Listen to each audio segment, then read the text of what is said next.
Alright, so we're going to do a mixed seafood here tonight with some pesto and some char siu sauce. I have half an onion, it's going to slice it up nice and thin, and we're going to mix this in with our seafood and just cook it all in one shot. I have some ginger, great way to peel ginger, don't forget. Use a spoon and just sort of drag it along, it takes the skin off, really nice and easy. And also when you get some of those knuckles, you can use a spoon just to like kind of chop it right off. Just cut right through that ginger, which makes it really practical to peel ginger with a spoon. Then we're going to give it a nice slice up here as well. Let's take out this knuckle.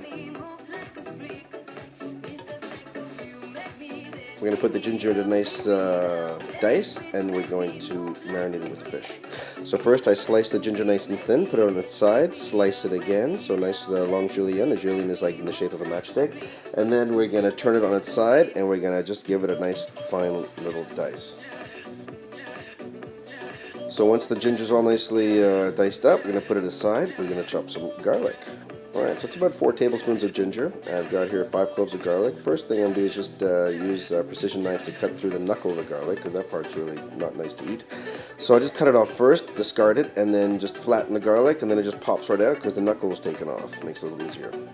We're going to give them a quick slice, and then we're going to chop them up as well, and that's going to go in our seafood mix to marinate that fish. Quick chop with a knife, we're good to go. Now I've got some pollock here, which is kind of already cooked. So this is often used in like sushi, a little bit of a filler sometimes. I got some tilapia, and the tilapia is a nice fish to cook this type of dish with because it's a fairly firm fish. It's not going to fall apart. So I'm cutting the pieces into nice big chunks. The pollock I cut up just also nice big pieces.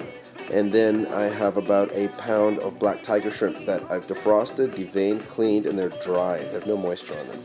Garlic goes into the bowl, the ginger goes into the bowl. We're going to put in the onions, then we're going to put a bit of seasonings in here as well. First off, we're going to put a teaspoon of basil pesto. So I'm using basil pesto, and then I'm also going to put in about a tablespoon of char siu sauce. Now char siu sauce is something I'd often use for the barbecue or for meat, definitely like chicken or steak. I'm putting it in with this fish here to try something different. I'm mixing it with the basil pesto and some sesame oil. So about 2 tablespoons of sesame oil. Just going to mix it all up with some salt.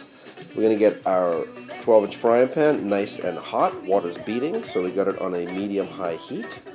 Water beats nicely, get the water out, and we put the seafood in. So the seafood goes right into the pan. I'm just going to press everything down so everything's touching steel nice and flat, and we're not going to move it around. We want it to sear up on the one side. Let it sear for probably about 3 minutes or so, and then we just give it a stir. It's moving around nicely. So I'm just going to give it a quick mix, and then we're going to spread it out again and let it cook, and then a quick shake, and then a bit of liquid, and we're pretty much done. Alright, so the pan's still nice and hot. See it sizzling away there. Just give it a shake so things aren't sticking on the bottom. Flip things around a bit. I'm going to add about 2 tablespoons of light soy sauce. Actually, probably about a teaspoon of light soy sauce. And about a quarter cup of vegetable broth. Then I'm going to put the lid on.